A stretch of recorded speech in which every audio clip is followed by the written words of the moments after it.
Genre: narrative nonfiction. Essential question: how are all living things connected? Read about the relationship between buffalo, humans, and the land. The Buffalo Are Back by Jean Craighead George. Paintings by Wendell Miner. In a time long ago, an orange buffalo calf was born. He wobbled to his feet and blinked. A lark flew to the top of a 6-foot blade of grass and sang as sweetly as a panpipe. A town of prairie dogs barked.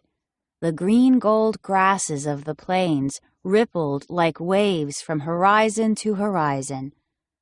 On that day, in the mid-1800s, 75 million buffalo roamed in North America.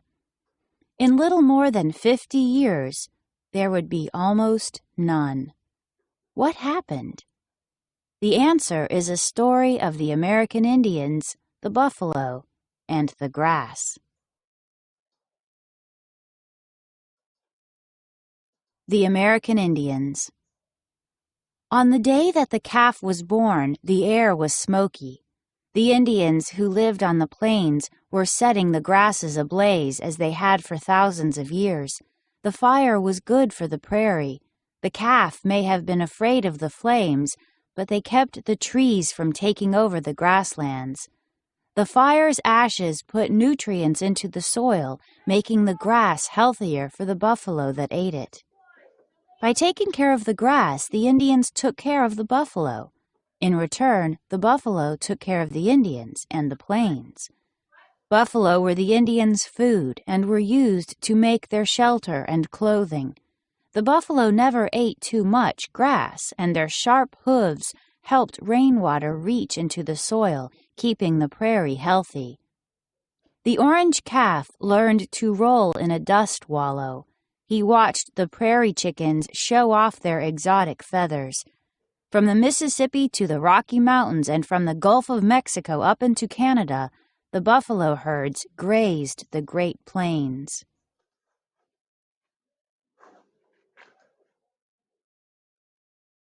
The buffalo. In the mid-1800s, change came to the plains. First it was white fur hunters.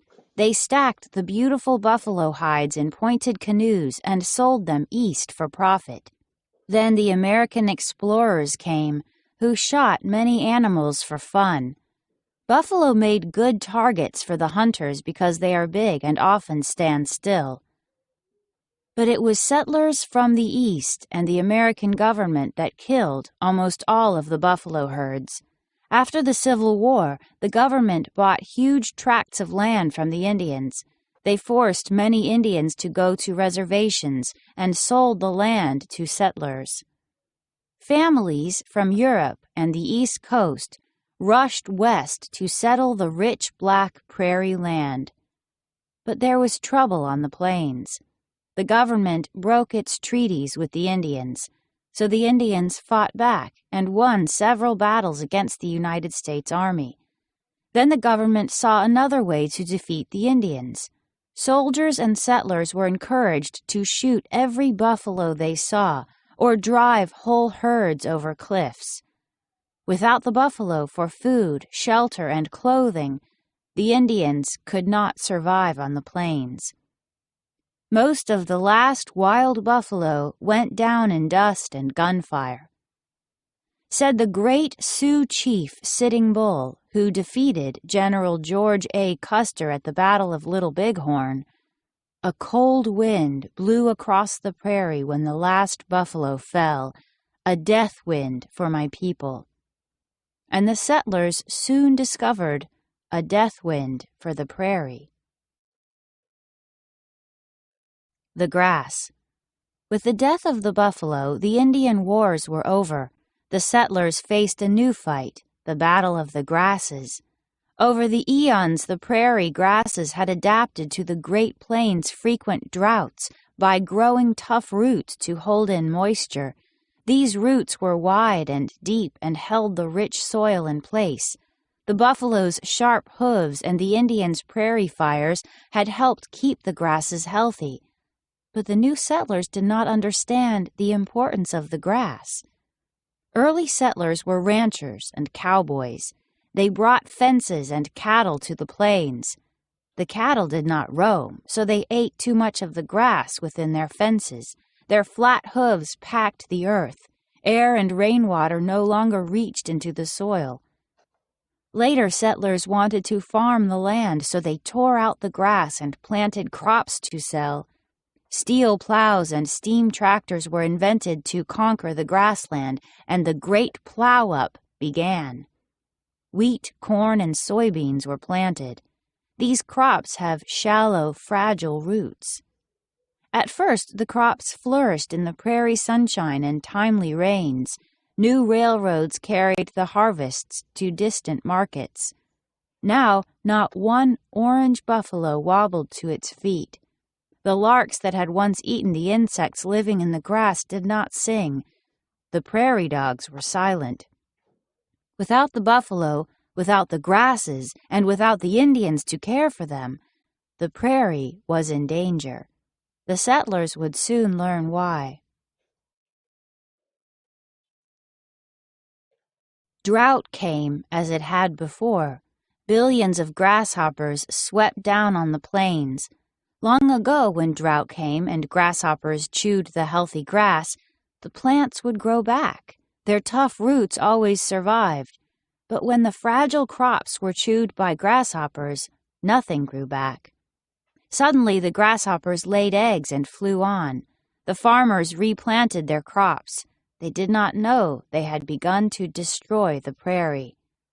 When the buffalo lived on the prairie, their sharp hooves helped rain reach deep into the earth, and the tough roots of the grass held in the wet.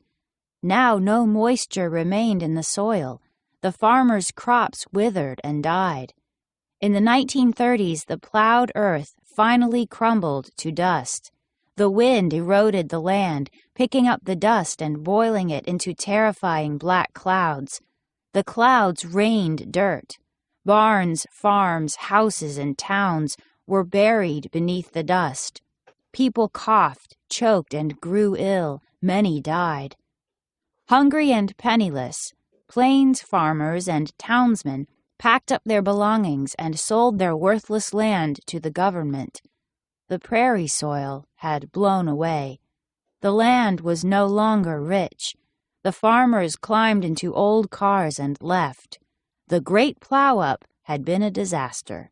In just over 50 years, it had destroyed the buffalo, the protective prairie grasses, and the Indians who had cared for both. What could be done to save the prairie? The Prairie Comeback.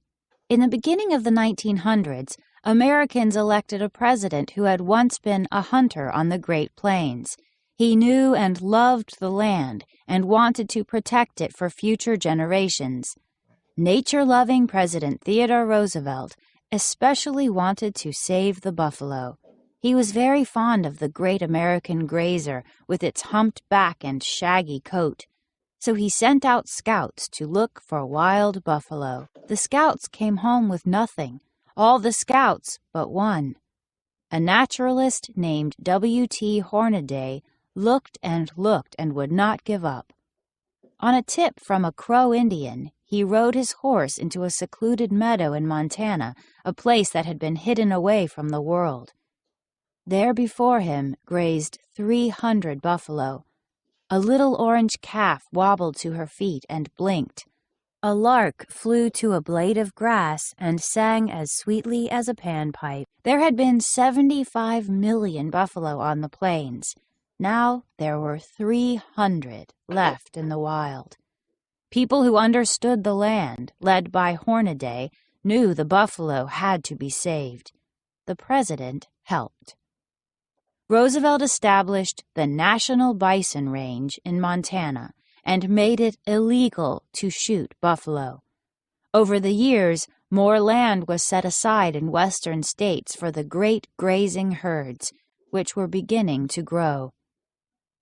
Thanks to Roosevelt, The orange calf in Montana romped with other calves and rolled in the dust. Her herd grew in numbers. Many were sent to national parks and wildlife refuges that had been established to start new herds. As the dust storms attacked farms and cities, the government worked to save the prairie. Farmers were taught to plant and grow crops in curves instead of straight lines. The contour plowing helped to prevent dirt from blowing away. Government workers planted trees with deep roots to hold moisture in the soil and break the wind. When the rains returned, farmers planted grass between their curving rows of corn to hold the soil in place. Crops flourished again. One day, a young girl walked into her house in Kansas waving a 6-foot blade of grass. "Where did you find that?" her father asked. "That's buffalo grass. It's been extinct for years, or so we thought." "In my schoolyard," she said. "That is land that was never plowed," her father told her. Like many older people living on the prairie, he longed to see the beautiful grasses again. "Let's try to find more of these tall native grasses," he said. "Perhaps the tall grass could come back to the plains." People like the girl's father rounded up kids, parents, botanists, farmers, and merchants. They searched the places the plows had never reached: graveyards, old railroad beds, and crumbling fence rows. There they found small stands of the native grasses: bluestem, gamma, bunch, and buffalo grass. They raised them and sowed the seeds on abandoned farms and public lands. The grasses flourished, tall and graceful. Groups that work to protect nature purchased 30,000 acres where native grasses had been grown. This nature preserve in Kansas is called the Tall Grass Prairie Preserve. Into the tall grass they released 300 buffalo. One morning, not too long ago, a young man just out of graduate school galloped his horse across the Prairie Preserve, counting buffalo for the buffalo census.